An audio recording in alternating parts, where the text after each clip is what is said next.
Before we get into buttons, menus, and all the tiny camera nerd stuff, I want to frame the Sony ZV-E10 II the practical way. This is a compact vlogging camera meant for people who need clean video, quick setup, and fewer excuses between an idea and hitting record.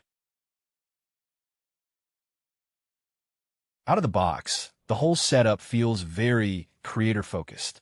You have the camera, the kit lens, the grip area, and that packaging practically yelling that it was made for vlogging. The important question is whether that promise holds up once it leaves the desk and starts doing real work. A camera like this only matters if it can handle normal shooting situations, not just pretty product shots.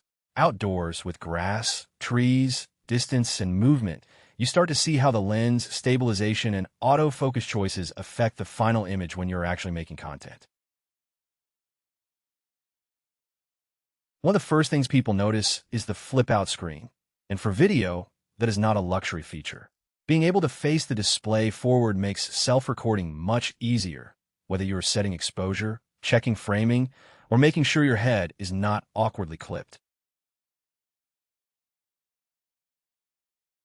For talking head work, the ZV-E10 II style setup makes a lot of sense. You can keep the camera close, use a wider lens, monitor yourself, and still get that softer background look people expect from a dedicated camera, instead of a phone sitting on a desk.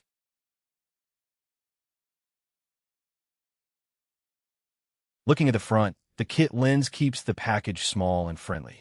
It is not trying to be a giant cinema lens, and that is the point.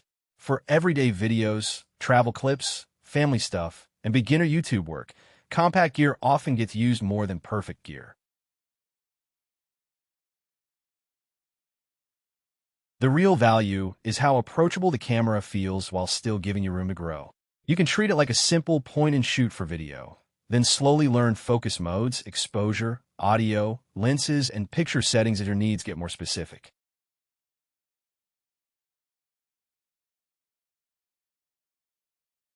Accessories matter more than people think.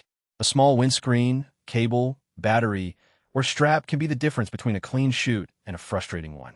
Sony packages this camera around the idea that new creators want fewer separate purchases before they can start filming. A close look through the lens is a reminder that image quality is still built on basics: glass, focus, light, and distance. Even with smart autofocus and helpful camera modes, the final look depends heavily on where you place the camera and what light you give it. The included cable and charging pieces are not exciting, but they are part of the workflow. If a camera charges easily, connects cleanly, and does not require a scavenger hunt for accessories, you're more likely to keep it ready instead of leaving it in a drawer.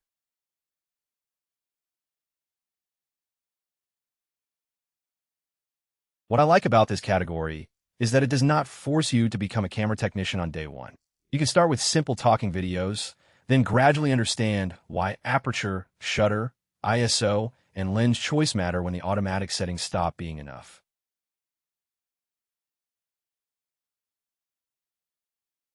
Digging back into the box, the layout is pretty straightforward.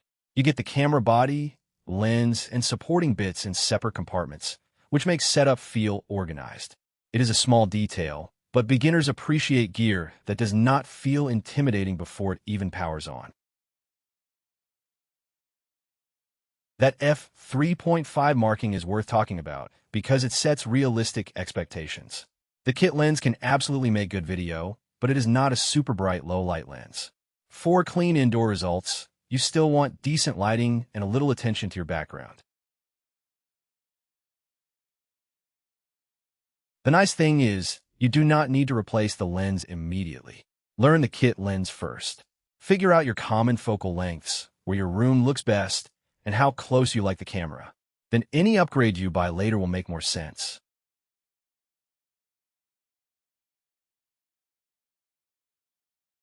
Installing the battery and memory card is basic, but it is also where the camera becomes real. Make sure the battery door closes cleanly, the card clicks in properly, and you format the card and camera before an important shoot. Tiny setup habits prevent annoying problems later. A moving car mirror is a great stress test for casual video.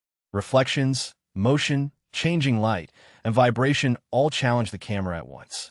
Footage like this tells you more about everyday usability than a perfectly still sample sitting under controlled lights on a tabletop. The top controls are clearly built for fast video use. The record button, zoom rocker, and shortcut buttons sit where your fingers naturally land. That matters because when you're filming yourself, you usually want to start, stop, adjust, and keep talking without breaking rhythm. The aperture range on the kit lens gives you flexibility, but also limits. At the wider end, you can get a brighter image and a bit more background separation. As you zoom, you may need stronger light or a higher ISO to keep exposure looking clean.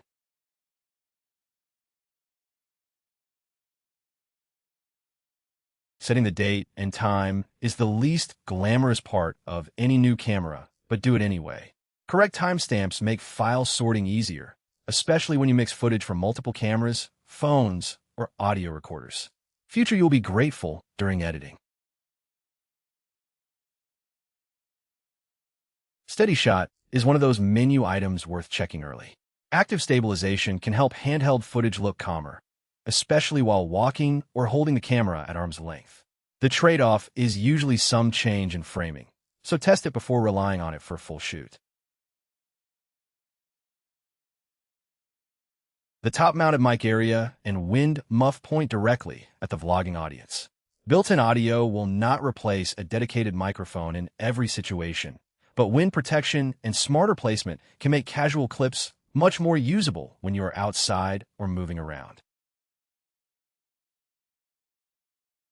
At the end of the day, this camera is about convenience meeting control.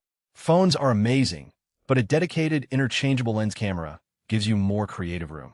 You can shape the image, choose different lenses, and build a setup that fits the way you actually shoot.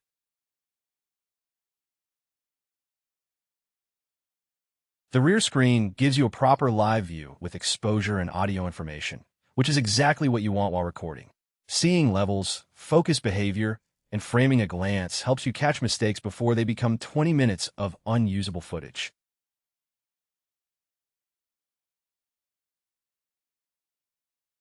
With the lens mounted, the ZV-E10 II keeps that small camera appeal. It looks serious enough for clean client or channel work, but still compact enough to carry around. That balance is why cameras like this are so popular with solo creators.